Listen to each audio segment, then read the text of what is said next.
देखिए,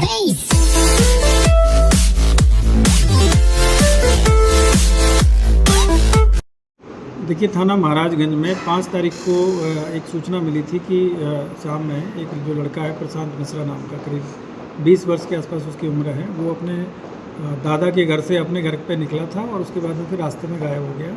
इसकी तत्काल जो थाना प्रभारी के द्वारा घटनास्थल का निरीक्षण किया गया और इसमें गुमशुदगी दर्ज की गई। अगले दिन जो प्रशांत मिश्रा हैं, उनकी जो डेड बॉडी है उनके एक पुराने घर के जो वहीं घर के पास में ही है, उसके हाथे में बाउंड्री वॉल के अंदर पर मिली। और उसके बाद में इसमें 2 लोगों के खिलाफ में वाइसवा में जो तहरीर प्राप्त हुई थी, एक कृष्ण चंद्र मिश्रा हैं और दूसरे हैं कृष्णमणि मिश्रा, जो कि जमुना प्रसाद के ही पुत्र हैं और ये वहीं उसी गांव के ही रहने वाले हैं और इनके दूर के रिश्तेदार हैं। उसी पे हमारी जो टीम है इसमें लगातार, इसमें चूँकि घटना थोड़ी सी इस तरह की लग रही थी कि लड़का अपने दादाजी के घर से अपने घर जाने के लिए निकला और उसके बाद में रास्ते में गायब हो गया। और जब ये सारी चीज़ों की जाँच की गई तो पता चला कि जिनके ऊपर आरोप लगाए हैं वो अपने घर पर ही थे उस समय। तो थोड़ा सा इसमें संदेह हो रहा था कि घटना में हो सकता है कोई और लोग भी शामिल हो। हम लोगों ने इसमें जो भी विधिक प्रक्रिया है उसको अपनाते हुए पहले इसको मुकदमा पंजीकृत किया गया। उसके बाद में इसमें टीमें गठित की गई। पोस्टमार्टम रिपोर्ट है, उसमें भी जो कॉज ऑफ डेथ है वो ब्लंट ऑब्जेक्ट इसमें आया था।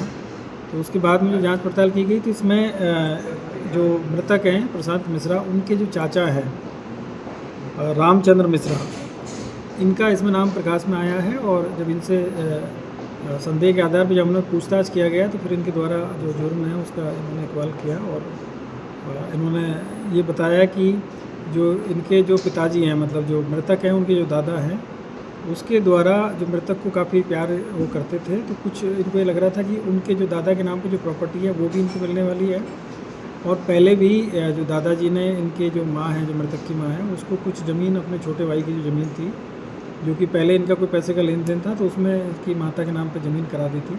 तो इसको ये रहता था कि जो मृतक है वो 3 भाइयों में एक अकेला लड़का था, बाकी इनके यहाँ पे लड़कियाँ हैं। तो इसको ये लगता था कि जो सारी ज़मीन है जो दादाजी के द्वारा इस लड़के के नाम पे कर दी जाएगी तो मुझे कुछ नहीं मिलेगा।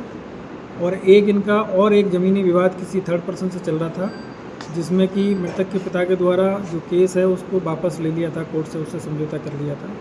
और इसको ये संदेह था कि उस जो इन्होंने जो कंप्रोमाइज़ किया है उसमें भी इन्होंने पैसा लिया है करीब 10 लाख रुपए, जिसमें से भी इसको हिस्सा नहीं मिला। तो इन्हीं सब चीज़ों के दिमाग में उसमें चल रही थी। इसी के उसमें इसने, जैसे ही जो मृतक है जो अपने दादा के घर से निकला है तो ये पीछे पीछे आया और उसको बहका के और जो पुराना इनका घर था वहाँ पे ले गया और वहाँ ले जाके इससे सारी चीज़ों के बारे में जानकारी करना चाहा। जब लड़के ने बताने से मना किया तो फिर इसने उसको पीटा और पीटने के बाद में उसने भी प्रतिरोध किया। तो उसी दौरान फिर इसने वहीं से जो ईंटा जो पड़ी हुई थी उसको निकाल के और उसके ऊपर प्रहार किया और उसके चेहरे पे, उसके सिर पे कई प्रहार किए और उसी पे वो वहीं पे फिर वो बेहोश होकर गिर गया और फिर उसकी डेथ हो गई।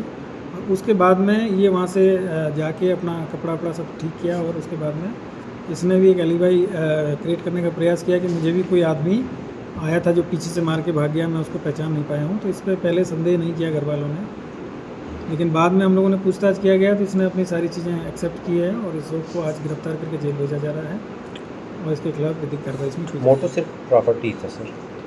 प्रॉपर्टी और एक ज्वेलरी जो होती है परिवार में, क्योंकि इनके 2 लड़कियां हैं और जो भाई है उनके लड़का था, तो ये भी ज्वेलरी थी।